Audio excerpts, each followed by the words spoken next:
कुएं का पानी। अकबर बिरबल की कहानी। एक किसान बहुत परेशान था।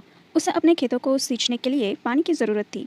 इसलिए वह कई दिनों से अपनी ज़मीन के आसपास किसी कुएं की तलाश कर रहा था। इसी तलाश में वह घूम ही रहा था कि अचानक उसे एक कुआं दिखा। यह कुआं उसके खेतों से बहुत नज़दीक था, इसलिए किसान बहुत खुश हुआ। उसने सोचा कि अब उसकी परेशानी खत्म हो गई। यह सोचकर वह खुशी खुशी घर चला गया। अगले दिन वह पानी लेने कुएं पर पहुंचा। जैसे ही उसने कुएं के नज़दीक रखी बाल्टी कुएं में डाली, वहाँ एक आदमी आ धमका। वह किसान से बोला, यह कुआं मेरा है, तुम इससे पानी नहीं ले सकते। अगर तुम इस कुएं से पानी लेना चाहते हो तो तुम्हें इस कुएं को खरीदना होगा। यह बात सुनकर किसान कुछ देर रुका और फिर मन ही मन सोचने लगा कि अगर मैं इस कुएं को खरीद लूँ तो मुझे कभी पानी की कमी नहीं होगी, न ही मुझे पानी के लिए इधर उधर भटकना पड़ेगा। फिर क्या था, दोनों के बीच एक रकम तय हुई। किसान के पास उतने पैसे तो थे नहीं, लेकिन वह यह मौका छोड़ना नहीं चाहता था। इसलिए किसान ने उस आदमी को अगले दिन वह रकम देने का वादा किया और घर की ओर चल दिया। किसान के लिए कुआं खरीदने का यह अच्छा मौका था, इसलिए वह इस काम में ज़रा भी देर नहीं करना चाहता था। घर पहुंचते ही उसने अपने करीबियों और दोस्तों से इस बारे में बात की और कुएं के लिए तय हुई रकम का इंतजाम करने में जुट गया। थोड़ी भाग दौड़ और कोशिश के बाद आखिरकार उसने यह रकम जमा कर ली। अब वह पूरी तरह से निश्चिंत हो चुका था कि उसे कुआं खरीदने से कोई नहीं रोक सकता। जमा हुए पैसों को लेकर वह फिर घर चला गया।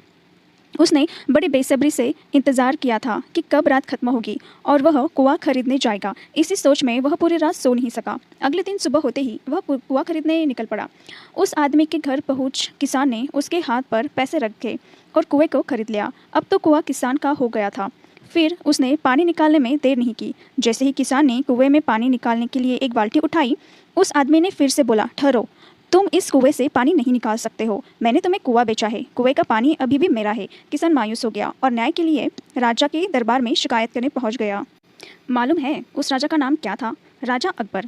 राजा अकबर ने उस किसान की पूरी कहानी सुनी और फिर उस आदमी को दरबार में बुलाया जिसने वह कुआं बेचा था। राजा का फरमान सुनते ही वह आदमी भागा भागा दरबार में हाजिर हो गया। राजा ने उससे पूछा, जब तुमने इस किसान को अपना कुआं बेच दिया तो फिर इसे पानी क्यों नहीं लेने दे रहे हो? आदमी बोला, महाराज, मैंने इसे केवल कुआं बेचा था, पानी नहीं। यह सुनकर राजा भी सोच में पड़ गया। उन्होंने कहा कि बात तो यह पते की कर रहा है, कुआं बेचा है, पानी तो नहीं। काफ़ी देर सोचने के बाद जब इस समस्या को सुलझाने में वह नाकाम हो गए तो उन्होंने बिरबल को बुलाया। बिरबल बहुत ही बुद्धिमान था, इसलिए राजा अकबर किसी भी मामले पर फैसला लेने से पहले उसकी राय जरूर लेते थे। बिरबल ने एक बार फिर दोनों से उनकी समस्या पूछी। पूरी बात जानने के बाद बिरबल ने उस आदमी से कहा, ठीक है, तुमने कुआं बेचा, पानी नहीं, फिर तुम्हारा पानी किसान के कुएं में क्या कर रहा है? कुआं तुम्हारा नहीं है, फौरन अपने पानी को कुएं से बाहर निकालो। बिरबल का इतना कहते ही उस आदमी को समझ आ गया कि अब उसकी चालाकी किसी काम की नहीं आने वाली। उसने राजा से फौरन माफी मांगी और माना कि कुएं के साथ उसके पानी पर भी किसान का पूरा अधिकार है। यह देखकर राजा अकबर ने बिरबल की बुद्धिमानी की तारीफ की और कुआं बेचने वाले आदमी पर धोखेबाजी के लिए जुर्माना भी लगाया। हमें इससे सीख मिलती है, अपने आप को दूसरों से अधिक चालाक नहीं समझना चाहिए। साथ ही धोखा देने की आदत से भी दूर रहना चाहिए, क्योंकि कोई ऐसा भी हो सकता है जो आपसे अधिक बुद्धिमानी का इस्तेमाल करना जानता हो। ऐसे में आपको धोखा पकड़ा जाएगा और आपको अपने किए का भुगतान करना होगा, जैसे इस कहानी के अंत में कुएं बेचने वाले आदमी को करना पड़ा। उम्मीद है आपको कहानी पसंद आई होगी। Please like and subscribe to my channel. Thank you. Next video में मिलते हैं।